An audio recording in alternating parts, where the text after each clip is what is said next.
Welcome, guys. This is the one we put the engine in. And I continue to put this thing back up here because it keeps falling off because, you know. So it's still got some running issues. Can't remember what this says, a 5?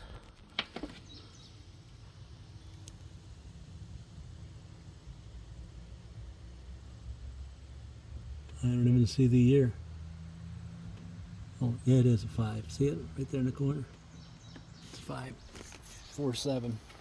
I put the engine in this thing, and I gotta keep the battery loose because I have an issue with it starting up.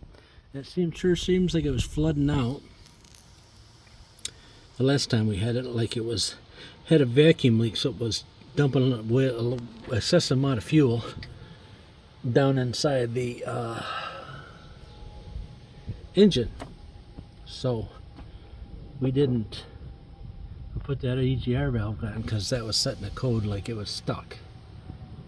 Now I think I just used most of the parts off this guy when we put it on, and then we got into where we thought that it was a TPS thing. So we ended up throwing parts at it. You know what I'm saying?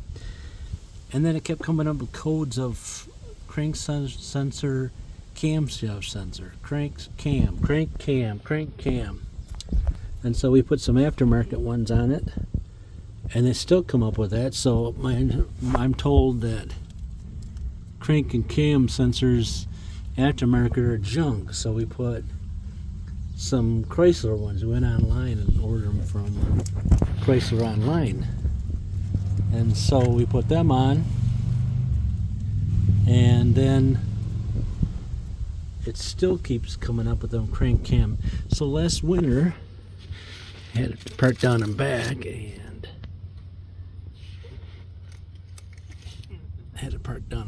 and what ended up coming up with it was cranked over pretty good. I thought it cranked over rather well, and then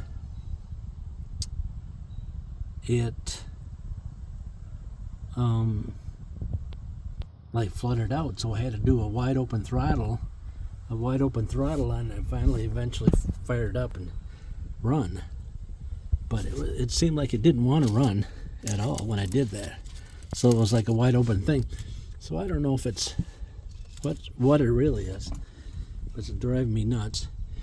We took it down to a local guy here in town because, you know, I didn't have that great a scanner, and he said it was a ground issue, and he fixed the ground.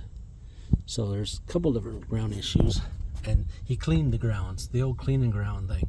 We got that ground there, we got this ground here, and neither one of them been anything to. And then that only grounds the computer, and then down underneath here there's some more grounds. Right in here somewhere, if I remember right. Somewhere's in here. I can't remember. It's supposed to be up here in this corner. Probably about behind this shield over here. There's some grounds here. So we cleaned them grounds, and it still has that same issue. So I don't know what we're gonna do, but I went into taking it somewhere and paying some guy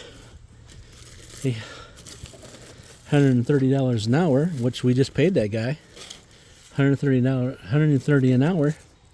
He cleaned them grounds, and it still did the same thing after we brought it back. So my other option is not to clean the grounds, replace the connectors. And you know what I'm saying? Because this one mounts from here, it mounts down to the bell housing. So yeah.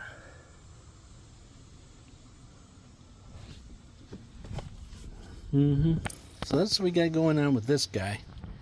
I got to get on this eventually, along with everything else I'm doing. So this is the one with the chrome band around the front.